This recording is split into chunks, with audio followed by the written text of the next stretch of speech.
Halo semua, welcome to my YouTube channel. Apa kabar nih semuanya? Nah, kali ini aku lagi kerja.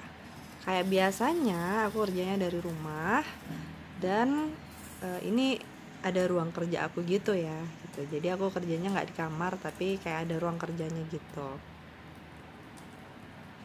Hanya kalau aku lagi ngetik-ngetik gitu, biasanya tuh lagi balasin chat.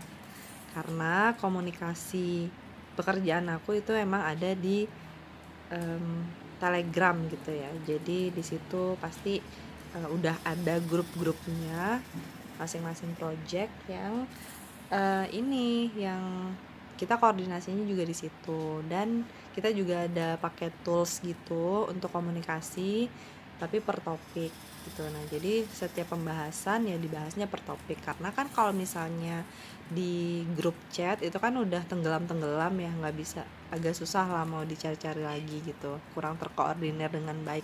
Nah, jadi kita pakai tools itu gitu.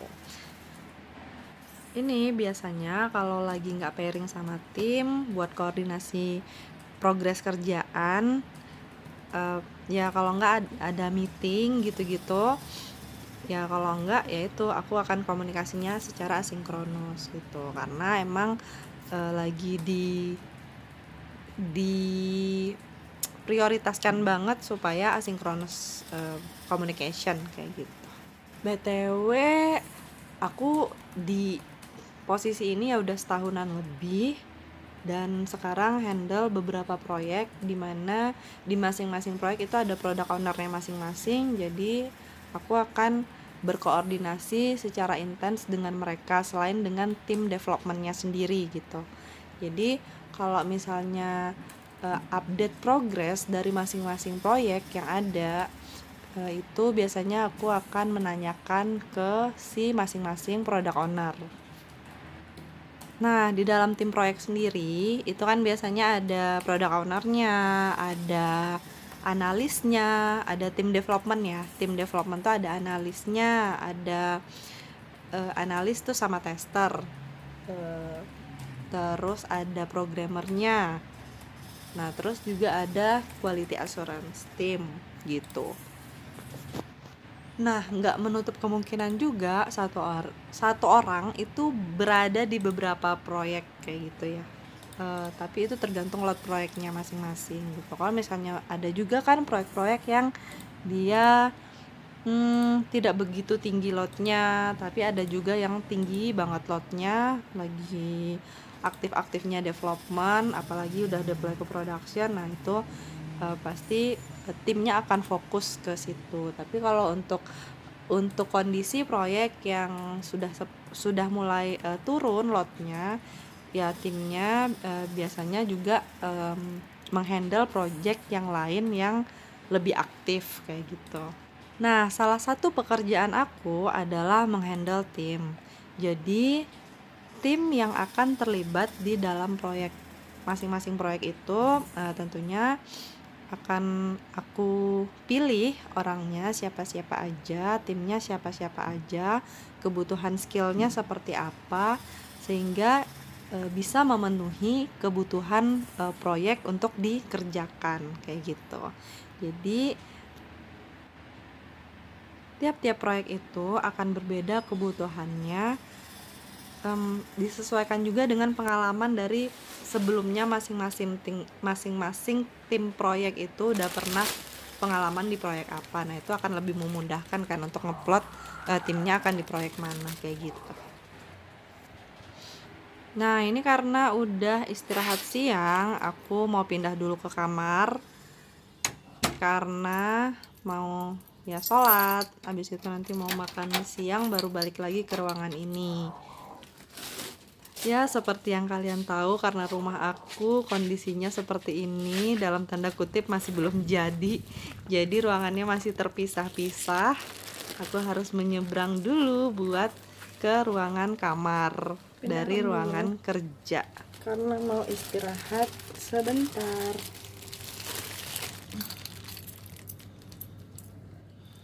Jadi aku biasanya selalu bawa kunci kemana-mana karena masing-masing ruangan ada kuncinya. Dan udah pasti dikunci kalau aku pindah-pindah ruangan. Oke, ini aku istirahat siang dulu, laptopnya ditaruh dulu, dan kita siap-siap mau sholat. Abis ini aku mau share tentang pengelolaan tim yang efektif di dalam proyek manajemen. Oke. Sebentar. Halo, jadi di sini aku pindah room dulu karena jam istirahat, jadi sekalian mau sholat. Nah, aku lagi nyari-nyari kan tentang manajemen proyek, tapi manajemen timnya gitu. Karena memang tadi itu pas pagi hari aku mengisi tentang evaluasi tim, dimana setiap tim harus dievaluasi dalam waktu yang berkala gitu. Jadi misalnya atas nama A, bagaimana performance-nya dalam 1 bulan, apakah sudah paham dengan tanggung jawabnya, apakah sudah sesuai dengan yang kita ekspektasikan sebagai leader gitu. Terus apakah output dari pekerjaannya sudah baik atau apa yang perlu diperbaiki dari dia.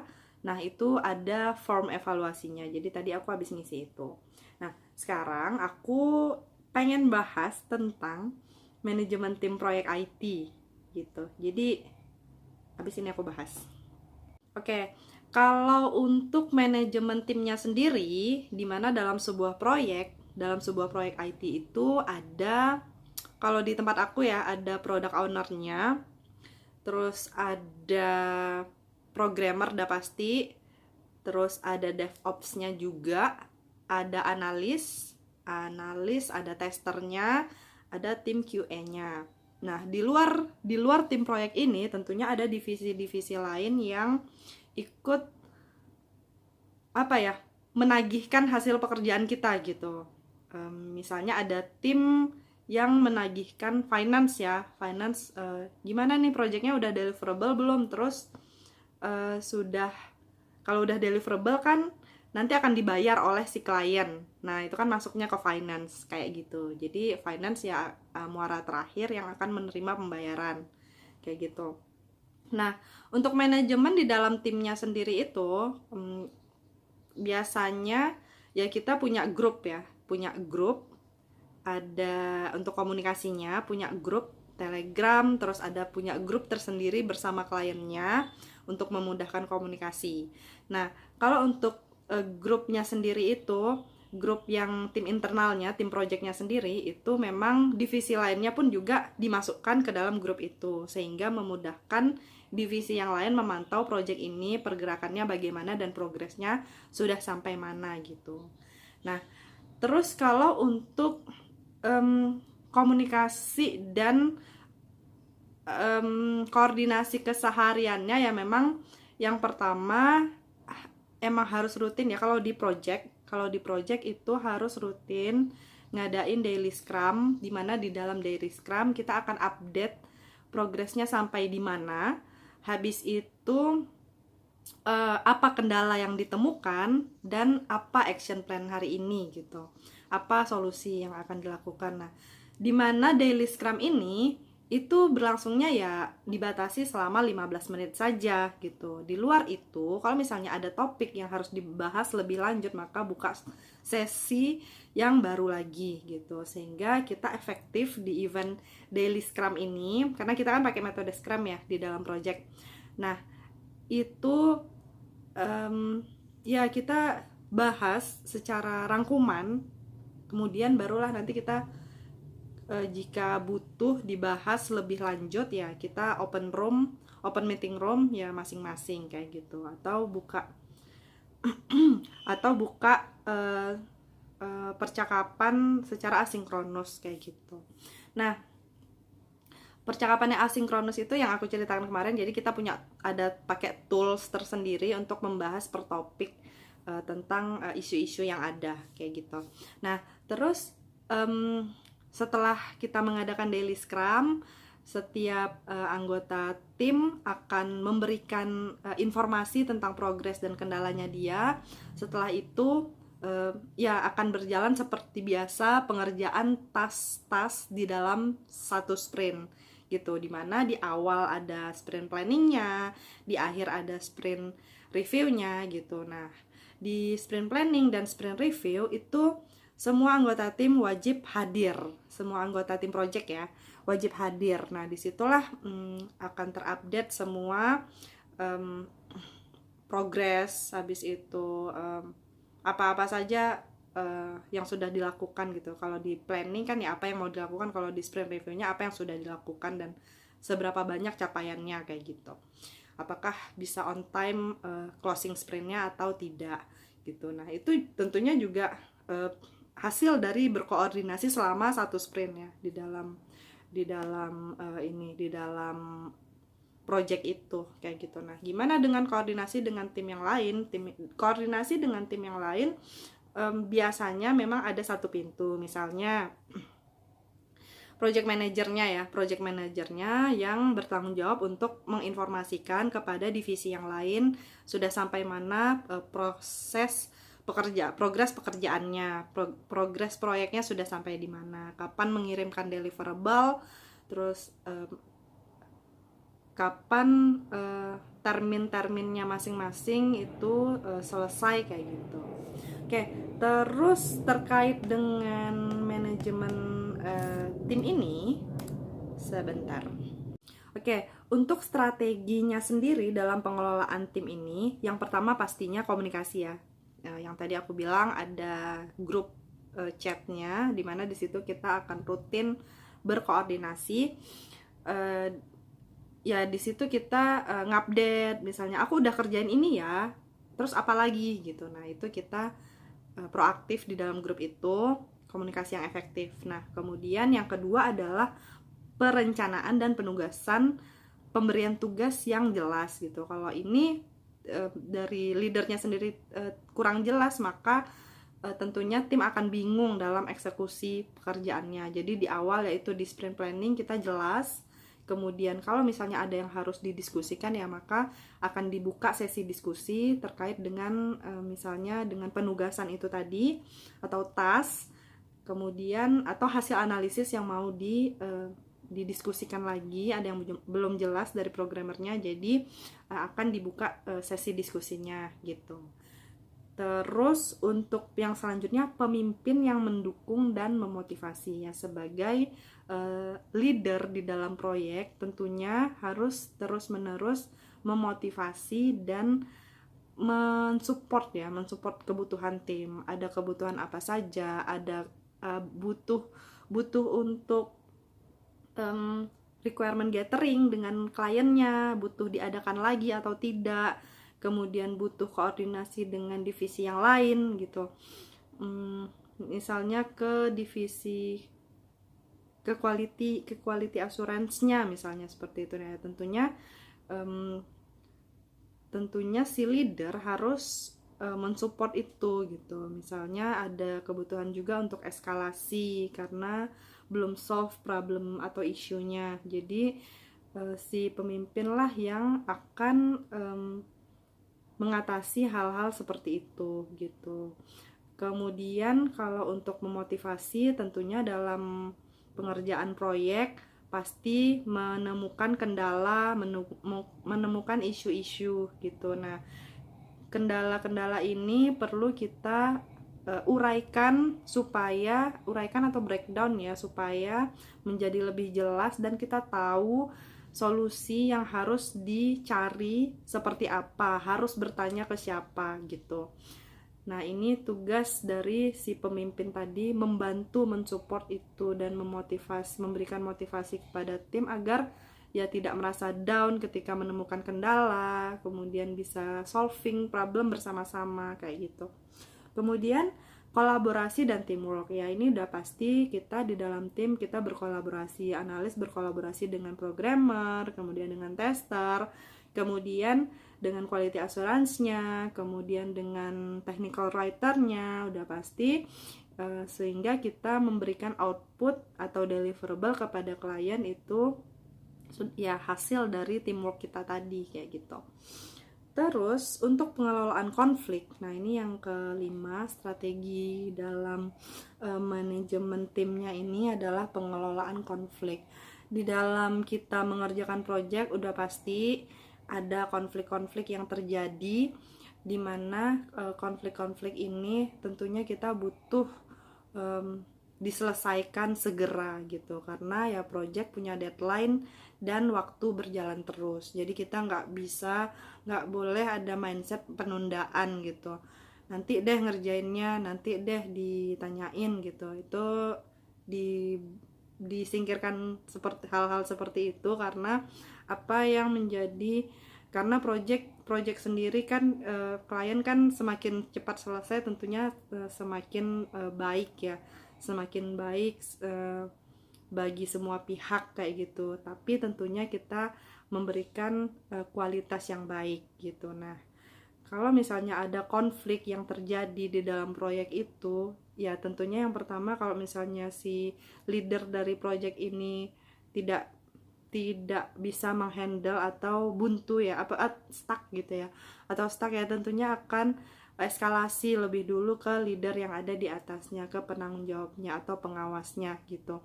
Nah, sehingga perlu mencari solusi.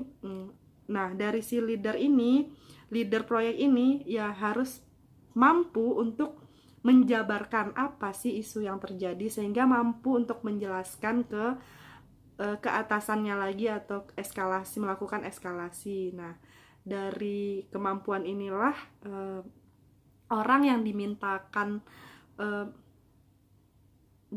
solusinya tentu menjadi jelas kan. Nah, jadi memang yang harus dimiliki kemampuannya adalah menjabarkan atau membreakdown atau menceritakan kembali apa permasalahan atau isu yang terjadi gitu di dalam proyek ini, ada konflik apa gitu. Nah, sehingga orang yang akan memberikan solusi menjadi tepat memberikan solusinya kayak gitu. Nah, tentunya ketika udah dapat solusi dari konflik tadi, ya kita akan mencari kesepakatan ya di antara kesepakatan dari konflik tersebut gitu. Jadi setelah kita mendapatkan solusi, ya kita akan menyepakati apa action yang akan dilakukan gitu dari solusi yang didapatkan. Kemudian yang keenam, pengembangan keterampilan dan pelatihan. Jadi dalam kita mengerjakan proyek IT ini, pastinya kita mengetahui lebih dulu apa skill yang dibutuhkan oleh tim yang akan mengerjakan proyek gitu. Kalau misalnya butuh analis, ya tentunya orang yang sudah berpengalaman di analisis. Terus kalau misalnya butuhnya programmer dengan skill bahasa pemrograman PHP, framework Laravel, ya tentunya kita akan mencari programmer yang sudah punya skill itu gitu. Nah, kendalanya bagaimana jika tim kita yang ada tidak memiliki skill itu, sementara jika kita merekrut orang akan membutuhkan waktu yang lebih lama. Habis itu orang yang ada sekarang ya orangnya sudah ada namun skillnya yang kurang. Nah, bisa jadi alternatifnya adalah kita memberikan training, memberikan pelatihan-pelatihan untuk yang dibutuhkan oleh tim kita tersebut, agar tim kita itu bisa mengerjakan proyek yang akan kita laksanakan kayak gitu. Jadi skills untuk upgrade skill itu sangat penting, apalagi untuk tim kita, dimana kita ya bentuk support kita adalah memberikan bekal-bekal keterampilan dan pelatihan tersebut gitu ya. Kita bisa request ke perusahaan atau kita bisa eskalasi lebih dulu ke atasan kita, ini tim yang ada kemampuannya apa-apa saja, sementara project yang akan dikerjakan butuh skill yang ABCD gitu, sehingga siapa orang yang mau dilatih sehingga nanti akan diterjunkan ke proyek tersebut gitu. Oke. Mungkin itu sih tentang manajemen tim di dalam proyek IT. karena ini juga bahasan yang sangat menarik dan memang saya alami sehari-hari di dalam pekerjaan saya.